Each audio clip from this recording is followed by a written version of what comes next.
Just to give you some perspective, I've been in the industry 30 years, in the tech industry for 30 years. Before that, I was in the advertising industry, in music production, for about 10 years before that. And after I'd finished engineering in the 70s, I did a brief stint as a hairdresser because I was so over hanging around with dead boring engineers that I thought I'd get into the glamorous world of hair and makeup. Which was kind of interesting for a couple of years, but I quickly found out it wasn't that much more interesting than engineering, so I went back into tech. So as per the explanation up here, I've had the chance over the last maybe 4 to 5 years, as the industry has moved out of what we'd call the mainstream into what I've come to experience as a very innovative, exciting, nuanced world of disruption, of startups, of entrepreneurship. But in a way, this has been happening for hundreds of years. And we talk about Netflix. I've watched on the weekends when I'm clearing my inbox and tidying the house because no one else will do it.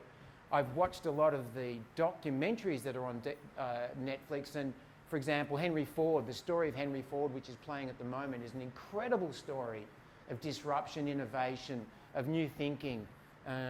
Has kind of a slightly evil side to him as well, which came out in the documentary. But this is nothing new.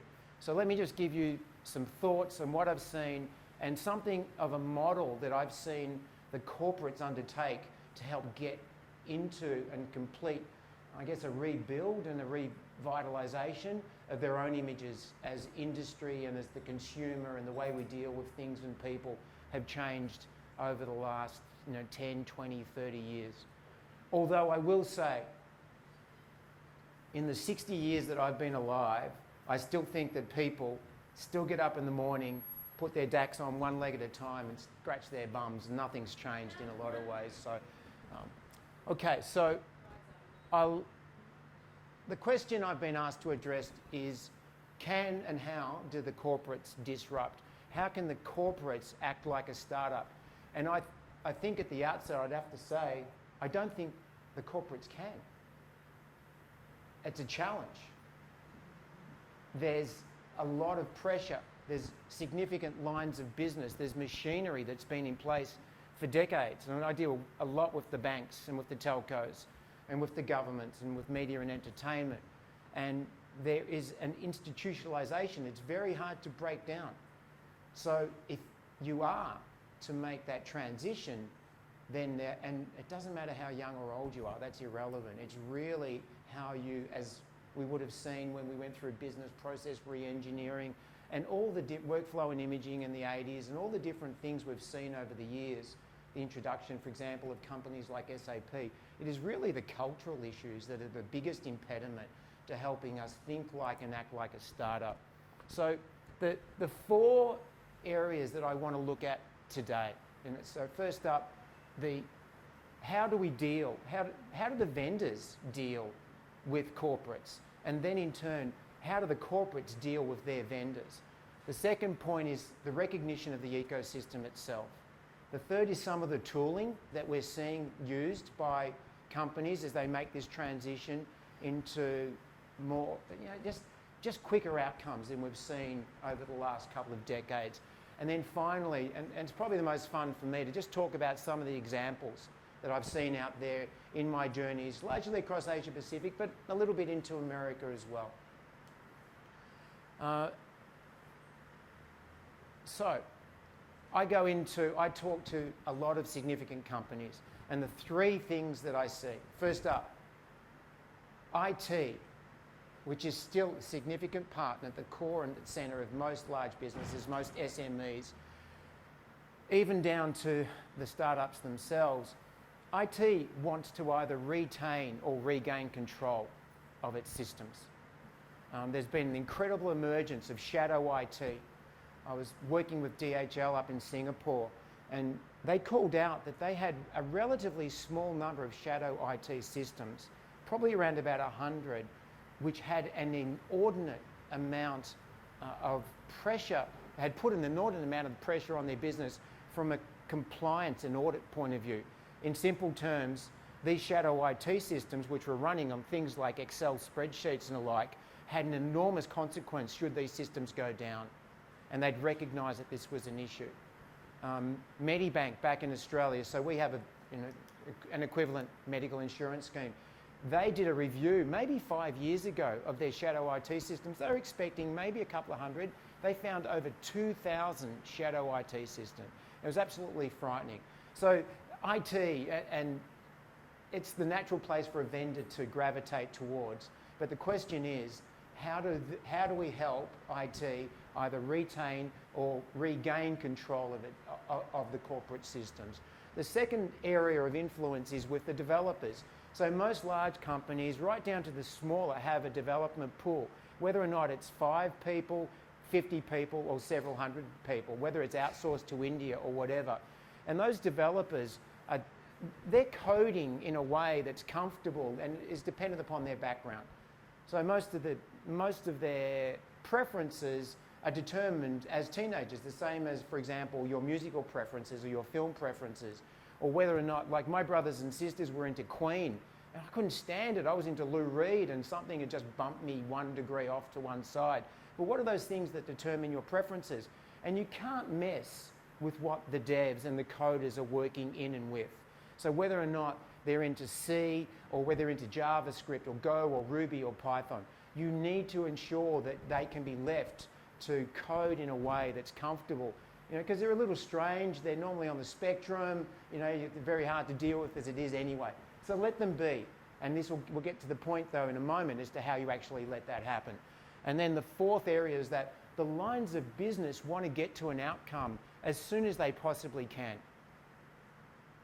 And this is why we've seen the emergence of companies, for example, like Salesforce.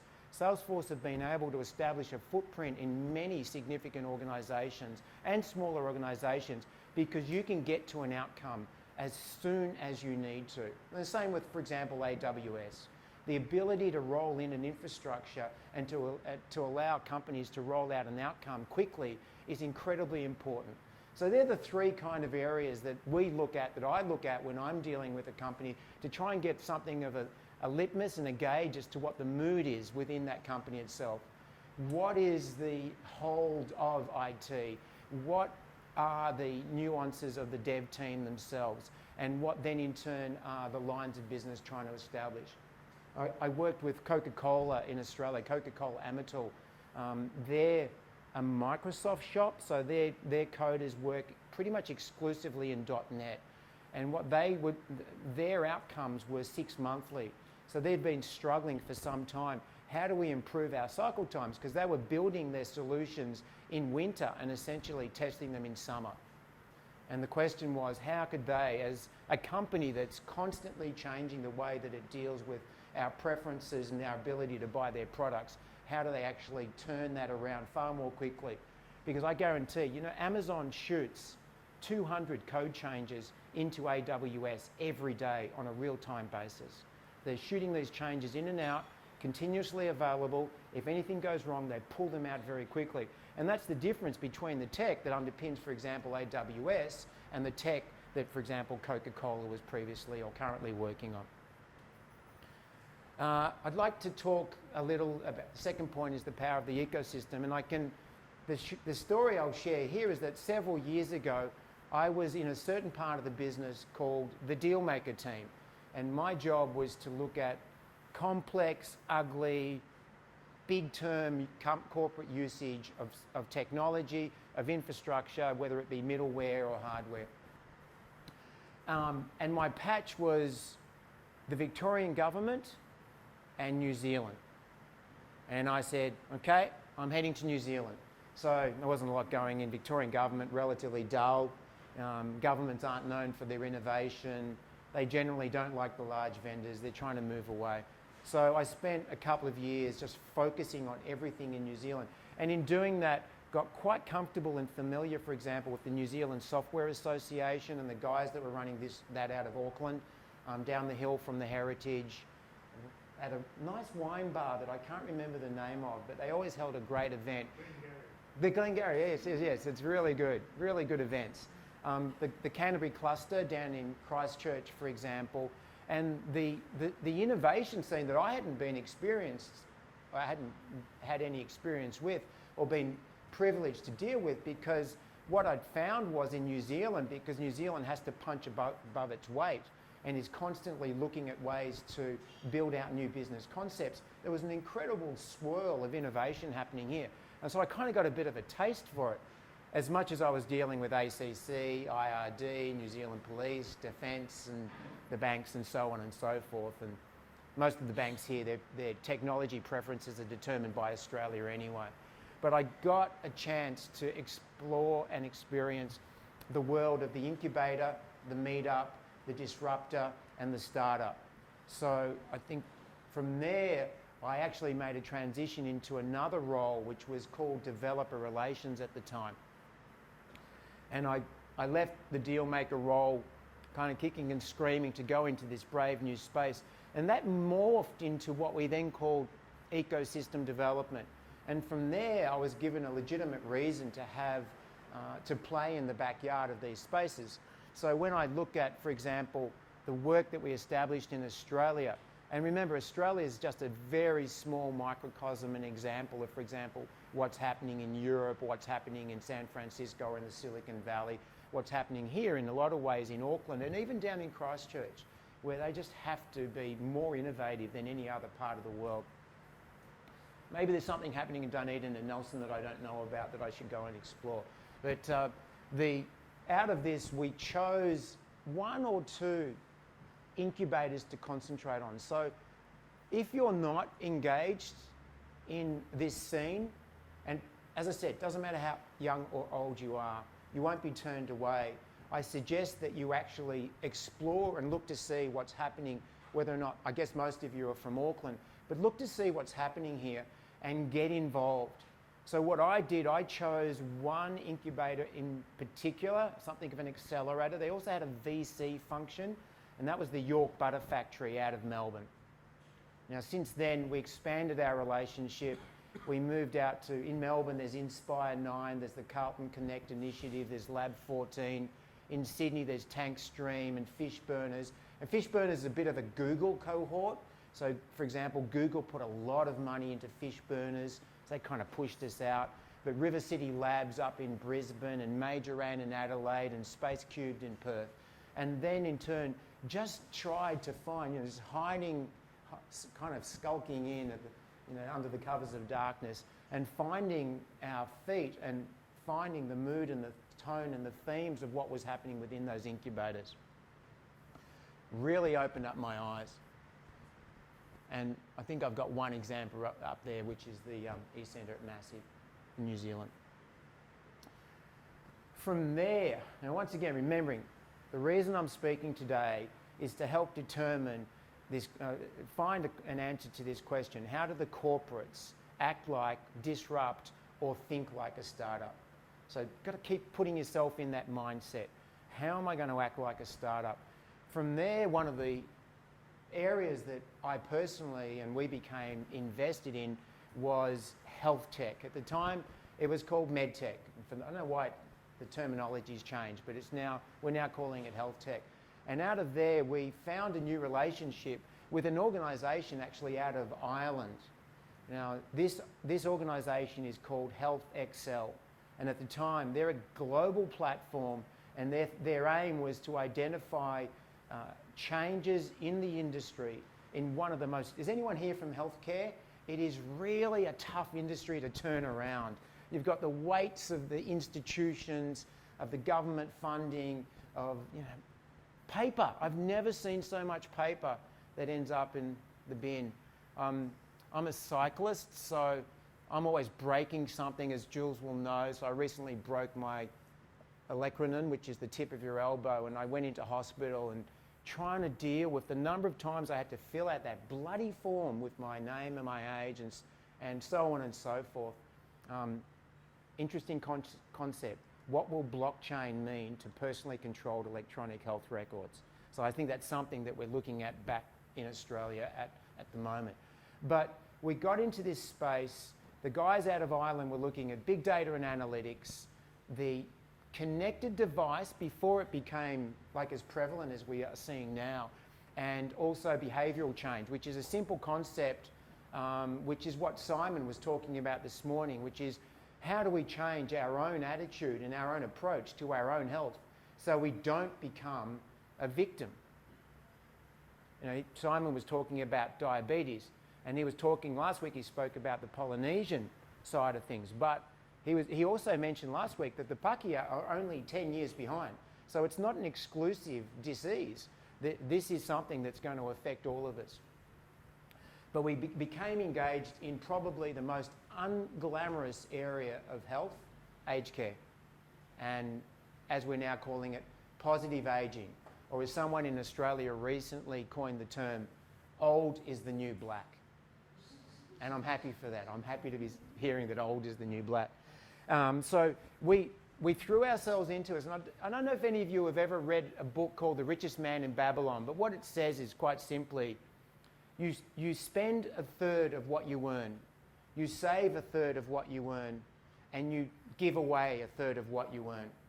And I think within a lot of companies nowadays, there is this idea and concept, and companies are fostering and nurturing all of this, of giving away some of your time. So we decided to put our time into this issue of healthcare and particularly aged care. Now, it might be, you know, these are words. What I'd like to do is take a leaf out of Sam's book. He used the videos quite effectively. I'd just like to play a video now of one of the events that we recently ran in San Francisco. And we ran a hackathon last year in Melbourne in July around aged care. And we'll be running a symposium again in Melbourne in November. So I just wanted to give you, if you haven't experienced one of these events, something of a feel for what it's actually like. I'm going to try this to see if... Nope, screwed it up. If I want to play Nige, I'm just going to call on... we were laughing before because I didn't know how to put a video into a presentation. It's, you know, meant to be a technologist.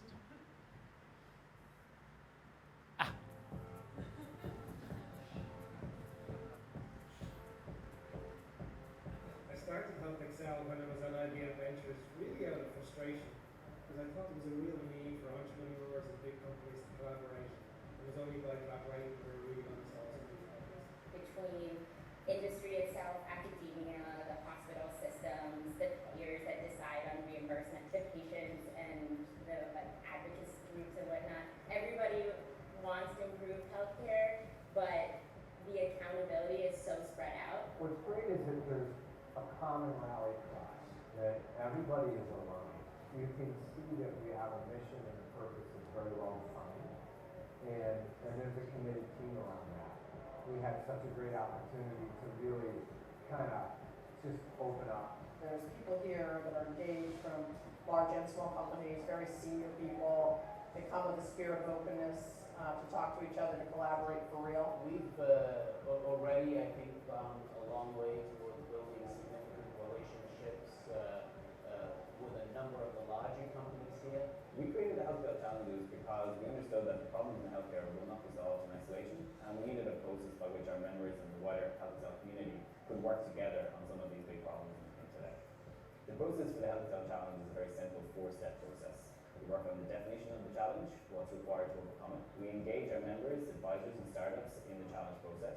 We catalyze the challenge itself by reaching out to our advisor network, digital health thought leaders, and getting their input on it. And finally, we validate those findings through execution of the pilot. The sleep challenge is a great example in that we brought clinicians from ENT, pulmonology, general pediatrics, all in a room to really think about this problem, and we have a lot of clinical expertise actually in this area that I think is being untapped. So what's exciting is it's such a relaxed, open environment that we're able to bring things forward that we generally wouldn't in a different kind of formalized business potential transaction environment. But there's so much more coming. You can now see that the platform's in place. You can see the environment is created to drive, you know, tremendous scale and synergy around.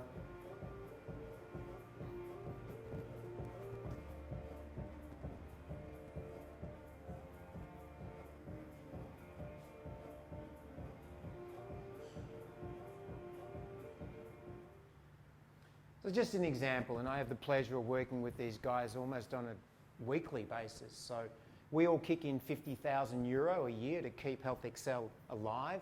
We get to experience and identify on the platform the best and brightest in this space. So getting back to this issue, healthcare, one of the most difficult industries to disrupt and to turn around, one of the most significant costs on any nation's budget around the world. So if we can break through here, it gives us hope for any other industry, which tends to be a little easier. I kind of reordered things from last week, but I just wanted to back to the point I was making. I'm not sure if you're aware what's happening in your own backyard, and maybe some of you recognise the logos here.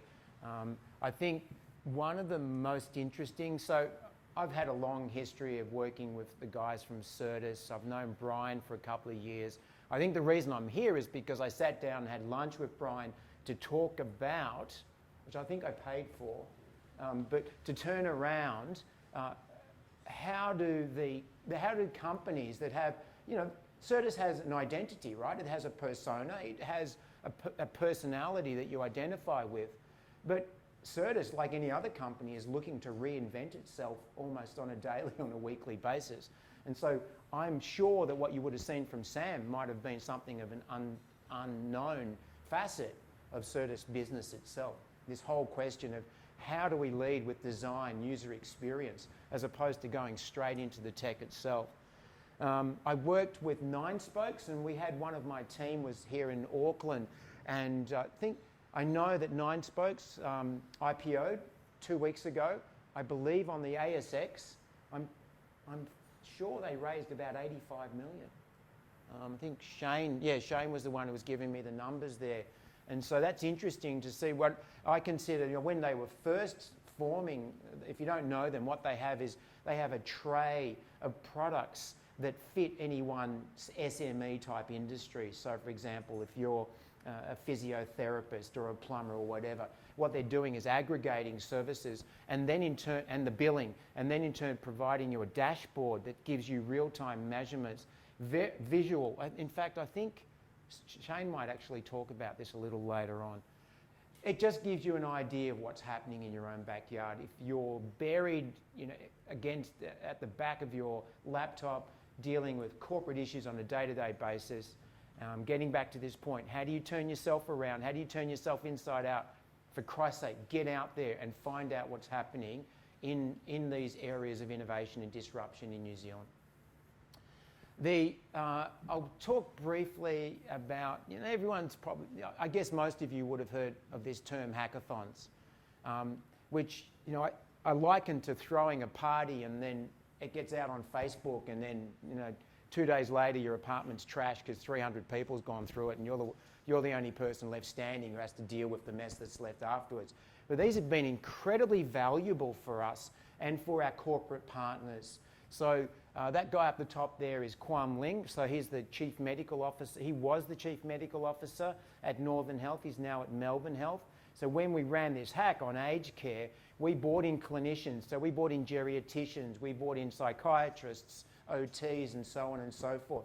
We actually had a user group in the 80 plus group so we could ensure that we were building outcomes that were matched to the capability of people in that age group. Now, the average participant in that hackathon, and we had 130 people, was 27 years old. Just to the user group itself, it was actually, we got to the end of planning and we'd said, we'd forgotten about who are we going to model here? And so I said, leave it with me. I was, hey mum, do you think you could round up 6 of your friends? And invariably all the men have died. Like, there's all these women hanging around and it's a nice kind of feeling.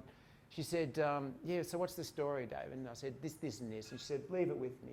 So she rang me back the night after and she said, okay, we'll do it if you can pick us up in Uber Black and feed us for the weekend. I said, Mum, how do you know about Uber Black?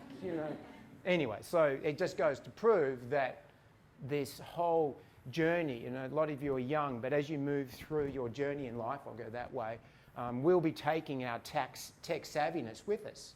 So this notion, as Simon had said this morning, I guarantee everyone in here has their iPhone on or with them when they go to bed. And I think some of the stats in Australia in the news the other day was that 20% of people take their iPhone to the toilet. I would suggest amongst men that's probably 60%. I think amongst the females there's more of a sense of decorum. But this is what we're seeing, is that tech is travelling with us over the decades, and then in turn is going to become a big enabler as things continue to change. The ANZ Bank in Australia is very interesting. So their hacks, they run their hacks with one of the universities. So they steal all this great talent from the university. For the first hack they ran on, they're a super regional bank, okay, Australia, New Zealand, the Philippines, Chengdu, Singapore. They might have one or two more up there. What they do is they bring in, the first university they brought in was RMIT. And is Craig here still? That's where I first met Craig D'Souza. He might be there somewhere. Around building out concepts for their operations. And the winning concept was a Watson-based onboarding system. So the situation was, you bring someone new into a large organisation like the ANZ Bank, and if you've been to they've got incredible real estate in Melbourne and pretty much everywhere. You come in, you've got a manager who's stressed, you've got a bunch of people that they'll be working with who've got their own job and own struggles and life and so on and so forth. And generally speaking, you're bringing someone on board. I've done it myself. And really, you need to give them 2 weeks of love and attention, right? To help them get welded into the organisation. It just doesn't happen. So these kids came up with an idea of an individual-centric onboarding system, which was basically self-managing. And it worked brilliantly. The second hack we ran was around agribusiness with the University of New South Wales. The third hack, which we just completed in Singapore, which was with the National University of Singapore. I can't remember what the theme was. I wasn't there. And the fourth one that we ran in Chengdu was around blockchain. So the ANZ Bank is pretty much at the forefront of what blockchain is going to mean as it makes its way into tech, into industry itself. And there are a couple of interesting use cases that we're starting to see, particularly around audit and compliance in any industry. The other one, as I explained, we're looking very closely at the notion of blockchain and how it might apply to carrying your own health record with you from the first inoculation right up to dementia and palliative care. So I'm a big fan of it. It's costly, it's ugly. You need real estate. You need to feed people. You need a map for the beginning and the middle and the end.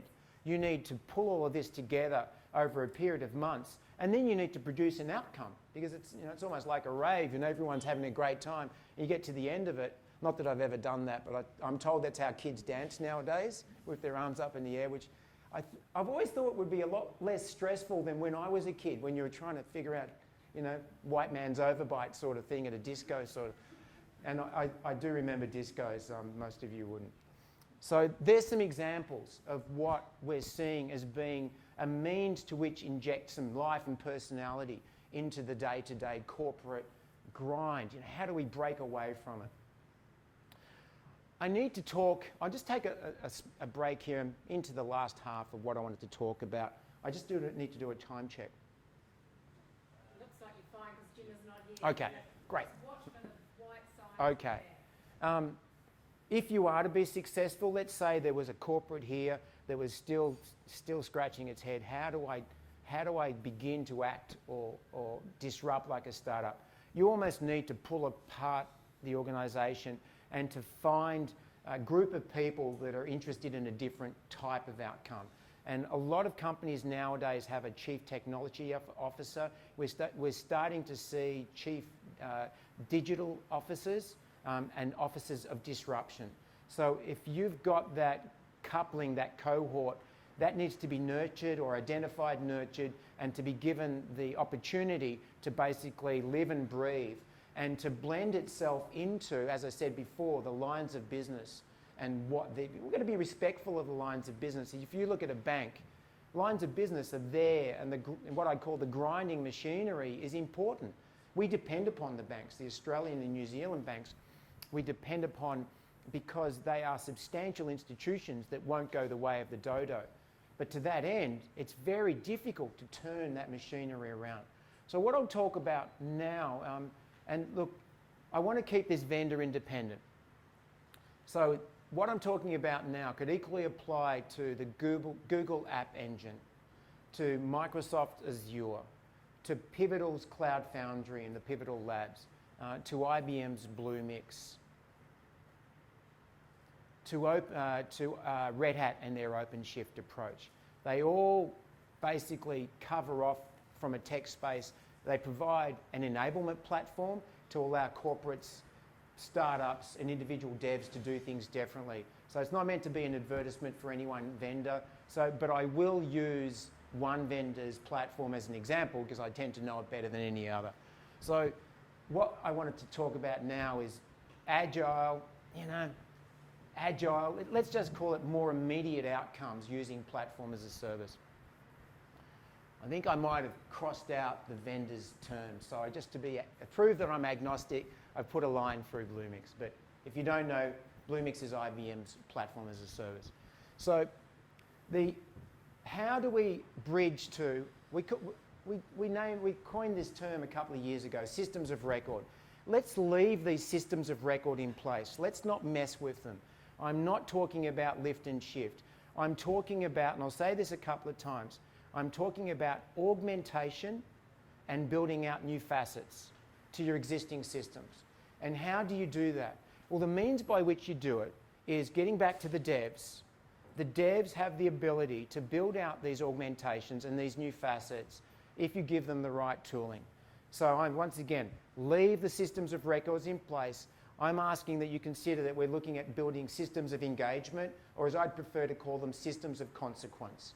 And you're able to look at this far more quickly with immediacy and determine if you're going to be successful. And it's not a truism to say that we need to fail fast and we need to fail often. As we do need to try concepts out quickly, and we do need to do it in a cost-effective way without spending 6 months. Back to Coca-Cola, they can't afford to try things that aren't going to work because there is no time to go back and make those changes. So you've got to be working very quickly. Can you get to a one-day code outcome? Can you get to a week? Can you get to a month? So these new platforms as a service are giving the corporates the ability to model and trial, to give these devs a new set of services, which once upon a time we would have called on-premise code. So your database, your security elements, your cloud integration, and so on and so forth. So getting back to the ecosystem, and by the way, I get to hang around with some pretty interesting people. So I hang around with the guys from Amazon, and they tolerate me. And I hang around with the guys from Microsoft, and I get to, for example, Sam Hunt. I saw Sam Hunt in the hotel yesterday. Sam is from Git.com, and we've recently announced a new service with Git called GitHub Enterprise, which allows a lockdown curated service, which allows your developers in your organization to share their code base in real time. And you can introduce outsiders into it as well. So getting back to this concept of an ecosystem, it's not just with whom you hang out, it's also the tooling that you use and the services that you draw down.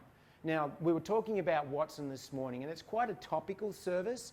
The Watson APIs, there are 17 Watson APIs, 17 individual services, 17 individual separate tools that you can use that are available in Bluemix on a pay-as-you-go freemium service. So anyone can pick these tools up and use them to develop an outcome.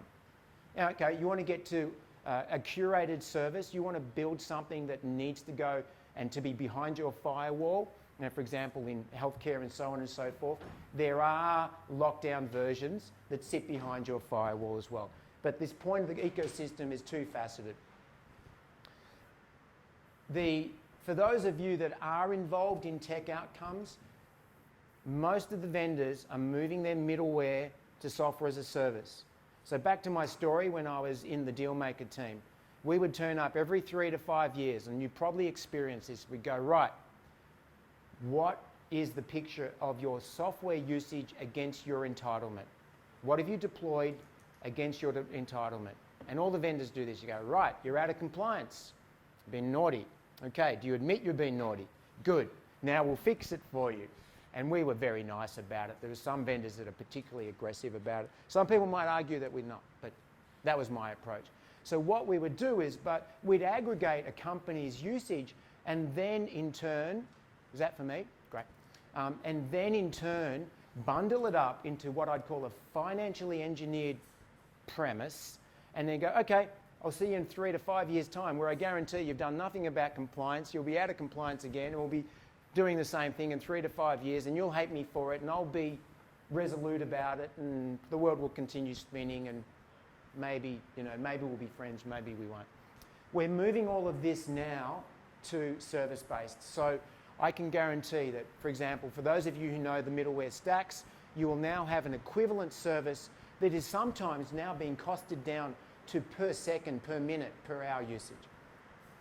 So keep an eye out for it. I guess a lot of you are already in that journey, in making a transition, in blending what I would call hybrid cloud to your existing on-premise services. Sam spoke about this before, and Shane will talk about this a little more. I can't stress the importance of design-led. Throw everything else to one side. What is the outcome that you're looking to produce? What is the nature of your user? Remember, some of you have got users that are incredibly diverse. This guy here and you and you and you, you're all very different in your fundamental needs, and therefore how do I approach you on a persona basis? And this is the nature of design-led. Right, last part. So we're into the final stage of what I wanted to talk about this morning. I just wanted to talk about some examples of corporates, of startups, of individual developers who have basically turned their businesses around, kept themselves fresh, immediate, and in tune with their customer base. And here's a simple stat. The average age of an American company is 12 years. They either disappear or they get acquired.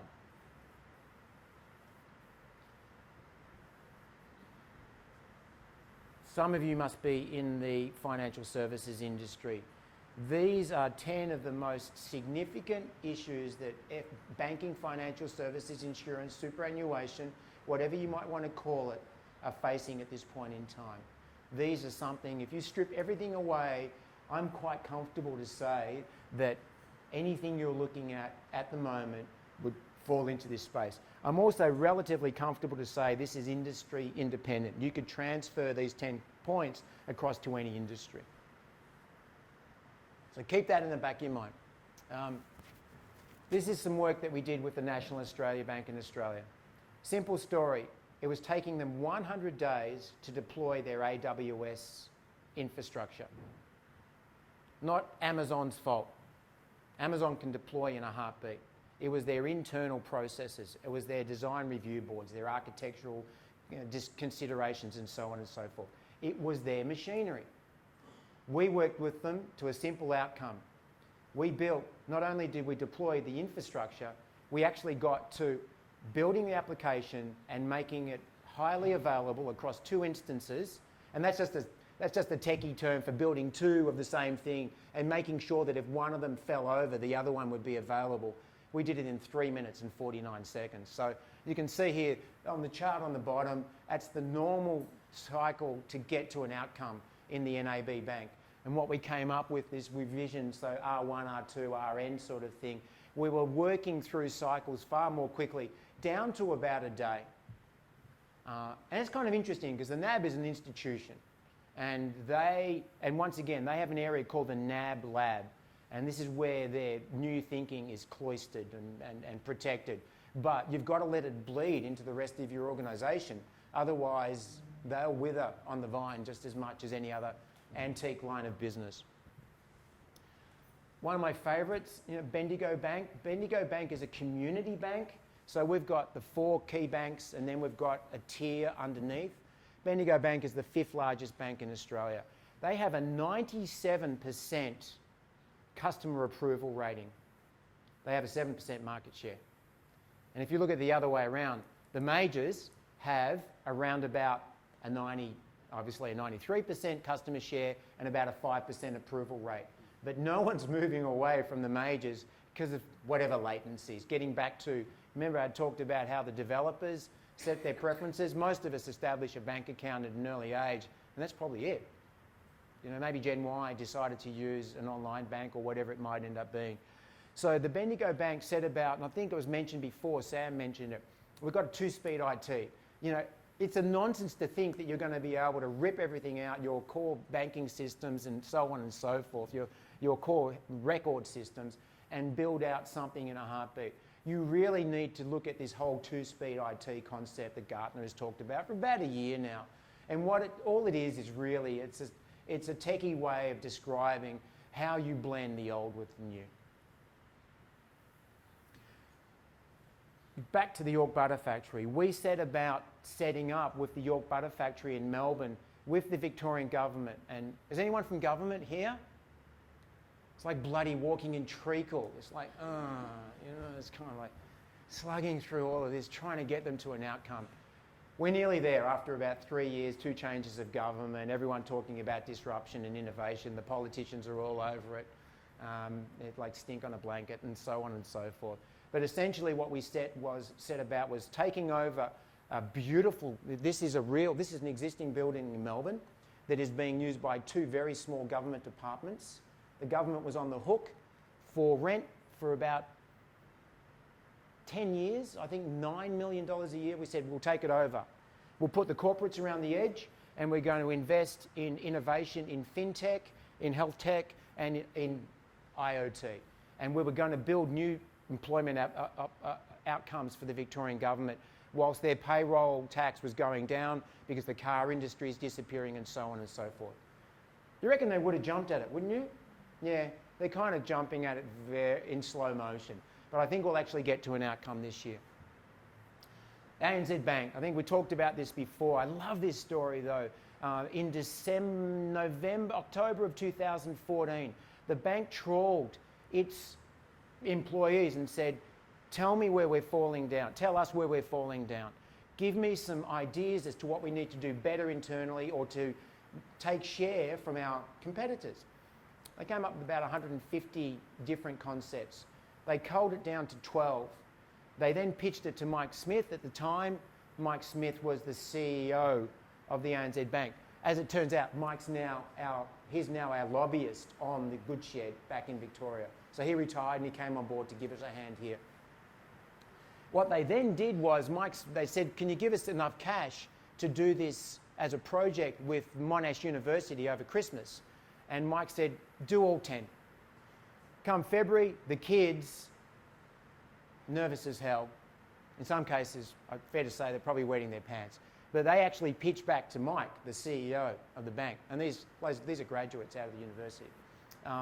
The stats that the bank shared with us, those 10 concepts, it cost them $15,000 to produce those 10 concepts. They went to IT to get a quotation. I don't want to diss IT because remember, line of business, significant.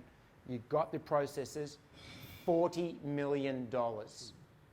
15,000 versus 40 million. What's going to win? Even if one of those concepts was workable.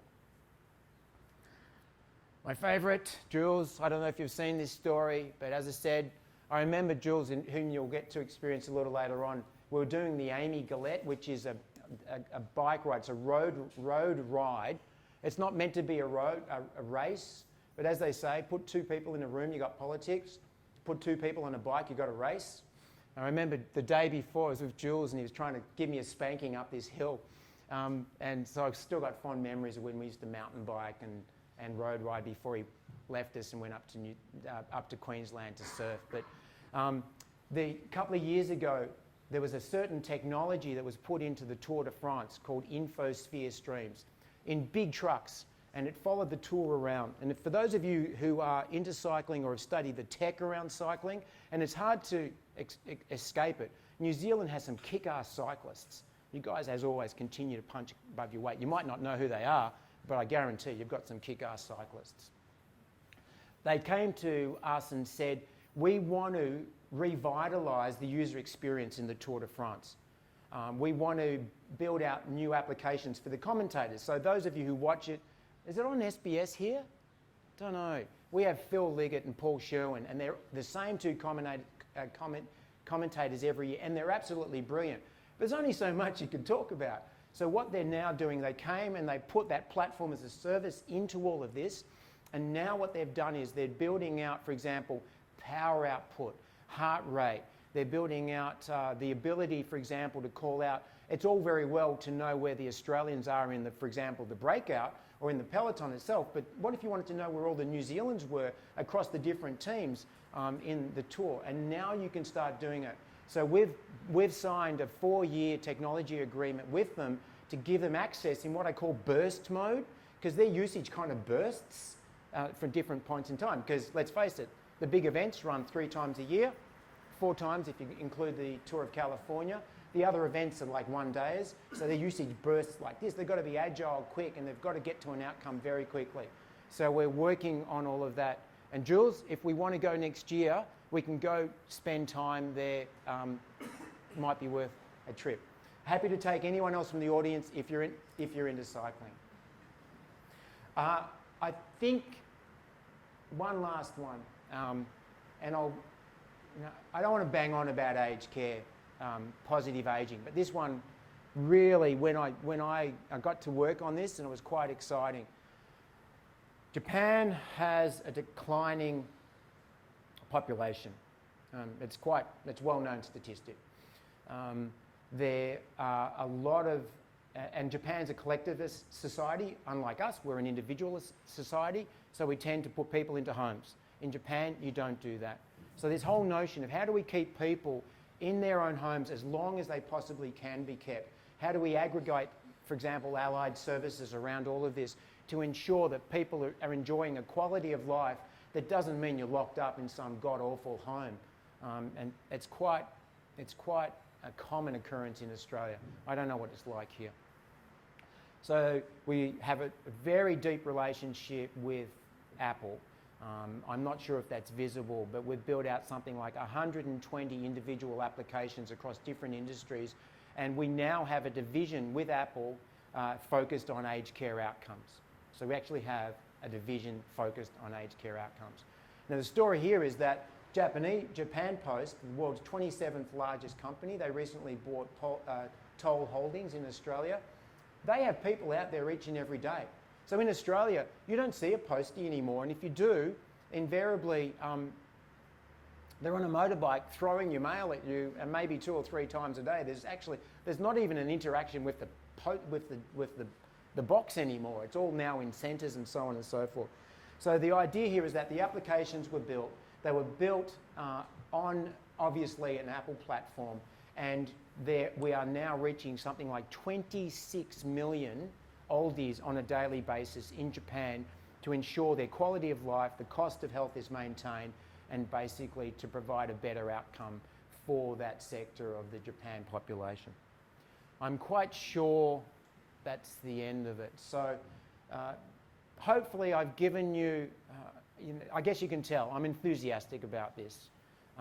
As I've said, I'm an old man, but this has helped revitalise the way and keep my thinking fresh. So to get back to the question, how do you disrupt like a startup? You've got to think like a startup. And if you don't know how a startup thinks, you've got to go and mix it up with the startups. And if you don't know where the startups hang out, then it's not too hard to figure out. We can tell you where they are, but they're in the Auckland incubators. After you leave, just go onto meetup.com and just do a trawl on meetup.com of what's happening in Auckland, or if you're from Wellington or wherever it is that you're from, and find out and get involved. Just go out and participate. And that, to me, is the basis of how the corporates can disrupt like a startup. And I'll stop there. Thanks, Lee. Thank